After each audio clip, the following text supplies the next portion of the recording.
வணக்கம். இன்றைய சத்துணவு ஸ்பெஷல் வந்து தேங்காய் சாதம் செய்ய போகிறோம். வாங்க பார்க்கலாம். ஒரு தேங்காயில் வந்து எவ்வளோ சாதம் வந்திருக்கு பாருங்கள். ஏன்னா அடர்த்தியான தேங்காவை எடுத்துக்கணும். நல்லா சதப்பத்த உள்ள தேங்காவை எடுத்துக்கிட்டு ஒரு தேங்காய் எடுத்தால் போதும். இந்த ஒரு தேங்காவிலே எவ்வளோ வந்திருக்கு பாருங்கள். தேங்காய் துருவல் துருவி வச்சு அதுக்கு கொஞ்சம் தேங்காய் எண்ணெய். நீ தேங்காய் சாதம் செய்ய போகிறோம். தேங்காய் எண்ணெய் கொஞ்சம் ஊற்றுறோம். காஞ்சிச்சு. கொஞ்சம் தேங்காய் சாதத்துக்கு தேங்காய் எண்ணெய் ஊற்றிருக்கோம். எண்ணெய் காயட்டும். கொஞ்சம் கடுகு போட்டு கடுகு கொஞ்சம் சின்ன ஜீரகம், கொஞ்சம் கடலப்பருப்பு போட்டு கொஞ்சம் வதக்கணும்.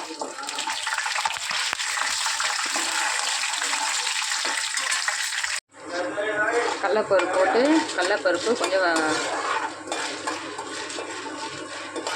சேர்ந்தோடனே கொஞ்சம் காஞ்ச மிளகாய்,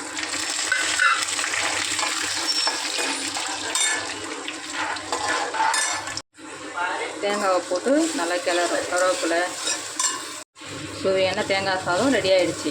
இப்போ இதில் நம்ம அப்பளத்தை வறுத்து போடுவாங்க. ஆனால் நம்ம இன்றைக்கி ரவுண்டு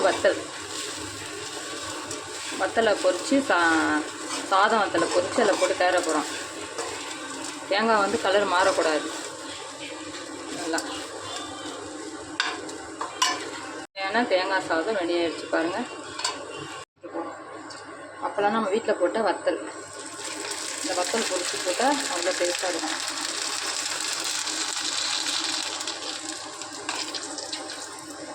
இது வந்து தேங்காய் சாதத்தில் அப்படியே உடச்சி விட்டுக்க வேண்டியதான். இதுக்காக நீங்கள் அப்போல்லாம் வாங்கிக்கிட்டு கடையில் தேட வேண்டாம். இந்த வத்தலை வீட்டில் போட்ட வத்தலை நீங்கள் தேங்காய் சாதத்தில் உடச்சி போட்டுக்கலாம். பாருங்கள் எப்படி பொரியல் பாருங்கள்.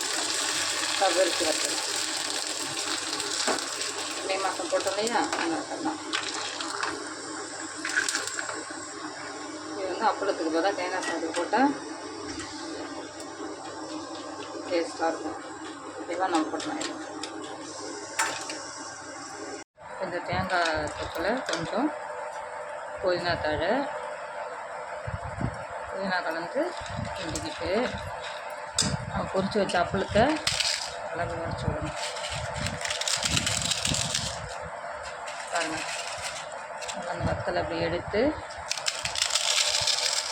நல்லா அப்பளத்துக்கு பதிலாக அப்பளம் கொஞ்சம் உப்பாக இருக்கும். இதில் உப்பு ஜீரக வாசம் நல்லானால தேங்காய் சாதம் நல்லா டேஸ்ட்டாக இருக்கும். இந்த சாதத்தை போட்டு வச்சோம்னா நல்லாயிருக்கும்.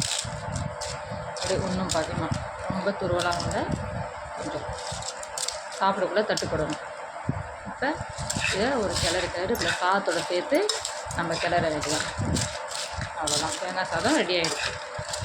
இது சாதத்தை சேர்த்து நம்ம பசங்க ஸ்கூலுக்கு கிளறி கொடுத்தா அப்பளம் எப்பவுமே நம்ம அப்பளம் போட செய்வோம். இந்த வாட்டி நம்ம வத்தல் போட்டு செஞ்சாலும் நல்லாயிருக்கும். தேங்காய் சாதம் செஞ்சு பாருங்கள். நன்றி, வணக்கம்.